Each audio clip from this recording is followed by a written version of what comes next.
पौराणिक समय का दाम्पत्य जीवन याद कीजिए। तमाम संघर्षों के बाद भी लोग साथ रहते थे। जीवन के सारे उतार चढ़ाव साथ रहकर सहते थे और एक दिन जीवन का सुख भी साथ में भोगते थे। लेकिन अब ऐसा नहीं है।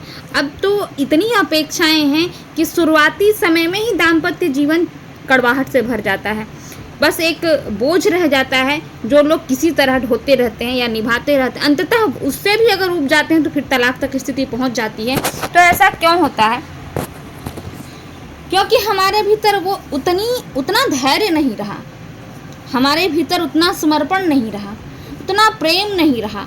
भौतिकवादी युग का भौतिकता हम पर इतनी सवार हो गई है कि हमें सिर्फ सुख सुविधाएं और साधन चाहिए। किसी का प्रेम, किसी की भावना, इन सब चीज़ों का हमारे लिए कोई महत्व नहीं रह गया है।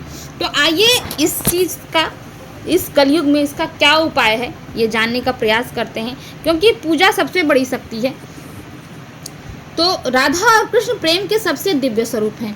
वो साथ कभी नहीं रहे, लेकिन उनके प्रेम की दिव्यता की कहानियाँ आज भी प्रचलित हैं। आज भी जब प्रेम की उपमा दी जाती है तो राधा और कृष्ण का ही नाम सबसे पहले लिया जाता है, क्योंकि वहाँ कोई स्वार्थ नहीं था, केवल स्नेह और समर्पण था, सम्मान था।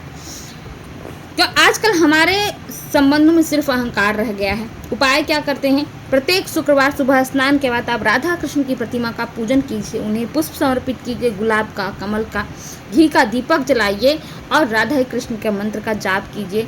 ओम कृष्णाय नमः, ओम क्लीं कृष्णाय नमः, ओम राधे कृष्ण राधे कृष्ण राधे कृष्ण। इससे उत्तम तो कोई मंत्र ही नहीं है।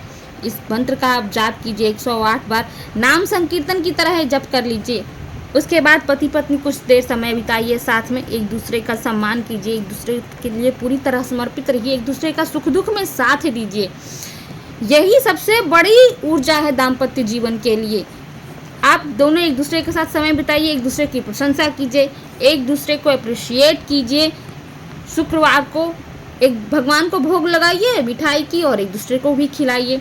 अगर कोई बहस हो जाए तो उस बहस को जाने दीजिए। जीवन को सुचारू रूप से चलाने के लिए बहुत सारी चीज़ों को छोड़ना पड़ता है। सबसे पहले तो अहंकार है, कुतर्क है, ज्ञान का, किसी भी चीज़ का अहंकार हो ना, उस अहंकार को आप त्याग दीजिए।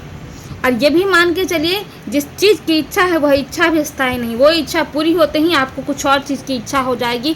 तो इच्छाएँ भी अनंत है, उसका भी बोझ अपने संबंधों पर मत डालिए। और दाम्पत्य जीवन एक तप है जहाँ दो व्यक्ति अपने अपने अहंकार को त्याग कर, एक दूसरे के सुख दुख को अपनाकर, एक दूसरे के अच्छे बुरे गुणों को अपनाकर इस दाम्पत्य जीवन को सुंदर बनाते हैं।